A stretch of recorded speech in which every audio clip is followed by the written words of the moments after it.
welcome back to my channel, or welcome if you're new here. There is, unfortunately, a distaste for self-destruction and melancholia. And while I do empathize with this instinctual revulsion, I myself do not hold the same perspective. As an artist and an aesthete, I am partial to selfish whims. The romanticization of melancholia or mental illness is as old as any archetypal conception, and for hundreds of years has been mutually agreed upon in hushed corners as fertile soil for genius. This darkly alluring reality has come under attack following our growing awareness of our impotence in the face of serious mental health issues. Even after courageous attempts to revive the public's positive perception of self-destruction, self-sabotage, and sadness, unfortunately, it has fallen back into disgrace. Self-destruction, as I see it, is a purely feminine instinct, and many such proclivities lie in the female realm. And I believe that they have been accurately described or stereotyped as feminine. You will never hear me say that a mad woman is a bad thing. If you are new to this channel, I think it's imperative that you know that about me. As a woman, I find these associations flattering, and I actively work to bring power to the mysterious and chaotic principles of the feminine. And I am certainly not the only one. There are abject wings of feminism that agree with me. Now, to be transparent, I do not label myself a feminist. By its current paradigm, I don't believe in the current methods of employing feminism or the varying modern feminist theories. However, there is one fine lady out there whose views coalesce with mine, especially in regards to self-destruction and artistic freedom. Miss Audrey Wollen. Audrey Wollen is an internet-famous sad girl, but more importantly, she is a writer, a critic, and an artist. She is, at this point in time, I would say infamous for her sad girl theory. I have, and other YouTubers have, noticed the resurgence of the sad girl on Tumblr, on Instagram, on Twitter.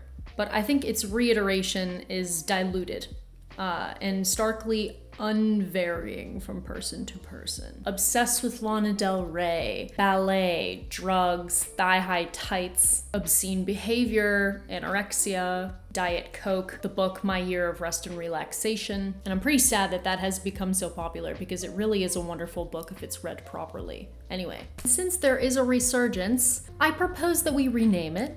Sad girl really just carries the teenage pastel goth persona with it, and I'm looking for something a little more sophisticated. For those of you watching, I would like to know what you would rename the sad girl or this phenomenon in general. Ophelia syndrome, Dickinson dames, leave a comment below with your opinion, your ideas. Now that girls are naturally receding back into old destructive tendencies, I think the sad girl, what she represents, should be discussed again. And you can't talk about sad girls without talking about sad girl theory. Sad girl theory is the idea that sadness in a female can be reconstituted as an act of resistance against a patriarchal society. That it may be an expression of a woman's freedom of choice to choose the role she wants to employ. Feminine melancholia as a weapon. ID Magazine, in an article from 2015, posed the question, should an emotion like sadness, dangerously close to the sensitive territory of mental illness, ever be expressed through something as frivolous as taste? And while taste for me implies a fad or something that you read in a magazine monthly, if we're attributing sadness to lifestyle, then I exclaim with a vibrating roar. Being self-destructive is the ultimate form of freedom. Only those who are currently exempt from the burden of staying alive choose not to. Suicide or sadness, especially when induced by theory or perception and not physical hardship, is a luxury. Only those who are exempt from the selflessness of survival choose sadness.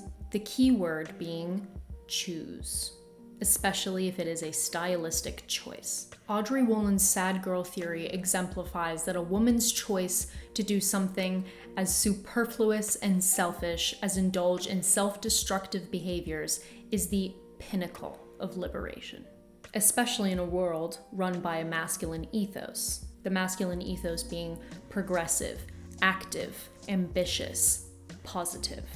Now, with the fear of self-destruction comes the fear of permanence. The fear that was once alive and present will be lost forever, will be lost permanently. That the eternal cycle will cease. It is our very fear of death itself. Now, if you allow me to digress for a moment. I came upon something really interesting last night while reading. I was listening to Anais Nin's diary entitled Fire. And she wrote about how her and her husband were discussing how a woman cannot destroy even in destruction. That by principle, everything that a woman does is an act of creation. We, women, living in a man's world, naturally have been taught to have an aversion to destructive tendencies. We have purposefully misinterpreted destruction for our benefit. I believe that society itself is a masculine construction in order to battle the unknown, to battle chaos. The benefit of being against self-destruction is simply for the sake of progress and growth. But all of that changes once you see self-destruction as part of a cycle. Destruction and creation forever encircling one another. Do I completely understand society's resistance to self-destructive behaviors? Of course, absolutely. Nothing would last if morality was not there to barricade the mass of limp bodies piled up as a consequence of freedom.